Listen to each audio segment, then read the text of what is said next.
Happy Sunday and happy to see you here back for From Logic to Living 21 Days to Come Back to Yourself.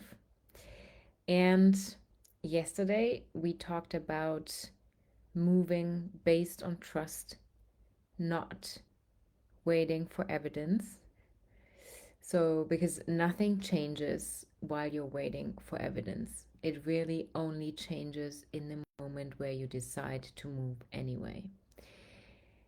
And today I want to go deeper into how I move now and how this has changed my life.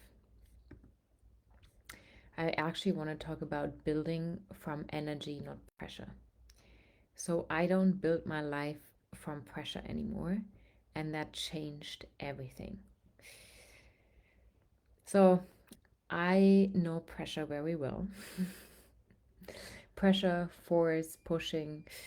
Um, yeah, that used to be my driver. I think, so many of us are used to that way of life where deadlines, expectations, and this maybe even unconscious driver or assumption that we should be doing more is guiding our lives.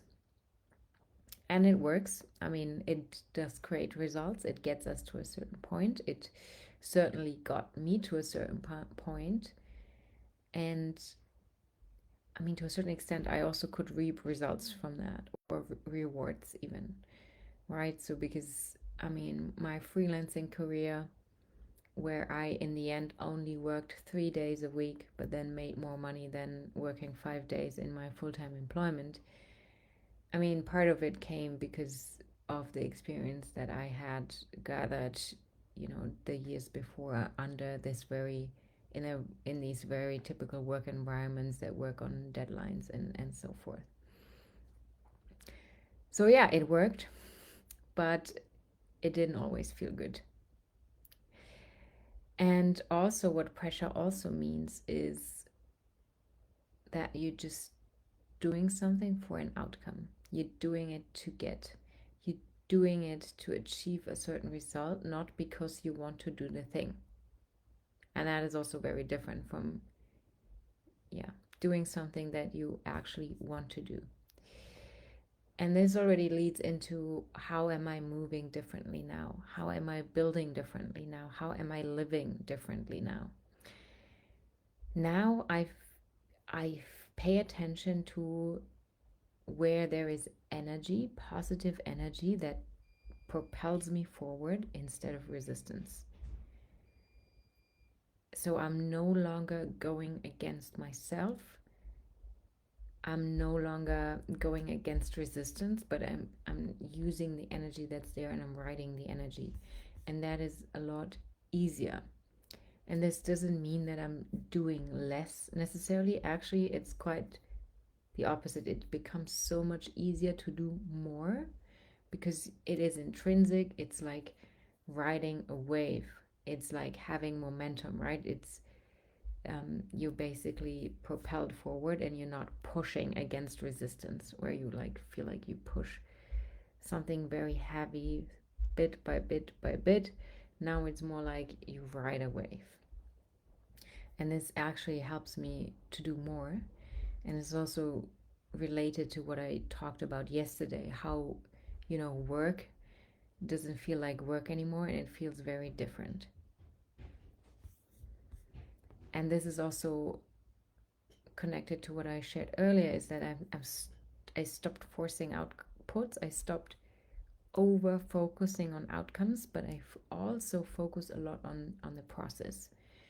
So I make sure that the process is enjoyable, and that helps me even if the outcome is not the way that I want it to be. It's not like, it doesn't feel like this waste or this, because if you do something that you don't want to do and then you don't get the expected outcome, that is really painful. But if I'm doing something that I want to do that, gives me joy and pleasure and fulfillment in the process, yes, of course, it's still great and it's still more fun and even better if the expected outcome occurs, but if it doesn't, it's also not that bit of a that much of a disappointment. And this also becomes a lot more sustainable. Yeah, and I always say, life is a marathon, it's not a sprint. And I think the way that many people behave is like, it's especially in the beginning of their career, maybe also mid in their 30s, it's like they sprinting, and then they realize they can't keep going at that pace, or maybe they burn out and then they only realize that they can't keep going at that pace because they go against themselves, they go beyond their limits, they go against resistance, and this is, you can only do that for so long. Now if you go with energy instead of force and you're riding this wave, then it becomes more sustainable, and not because you have to discipline yourself or because you're more disciplined, but because you're no longer fighting yourself,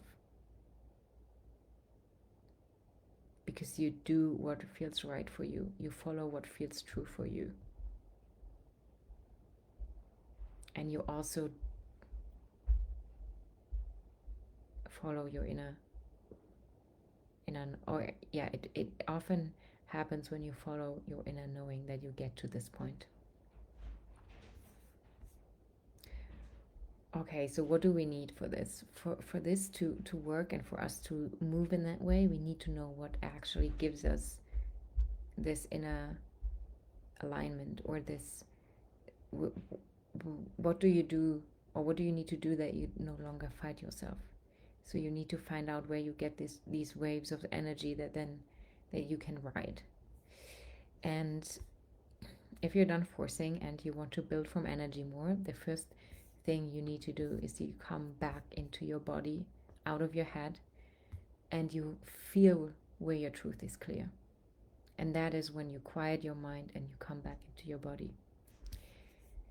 And this is exactly why I created this mini series, Reconnect and Realign, where we get out of the body out of the head into the body. We reconnect with our inner truth, so that we find what it is, um, that we can really use this energy for. And this will be 3 sessions. We will work with Kundalini Yoga. Kundalini Yoga is something I practice every day. It's a very powerful tool. It honestly helps me shift my energy so much, and it has helped me to get out of my patterns a lot, my old patterns. We will also work with conscious breath and sound, and it will be three sessions, approximately 60 minutes, all online. You can join either all of these sessions, or you can just join one. And yeah, we really come back into the body where your truth is felt, and where you become clarity on what moves you, so that you don't have to push against yourself. If that is something for you, I'll put the link in the comments or in the description, and would be happy to see you there. And I see you back here tomorrow.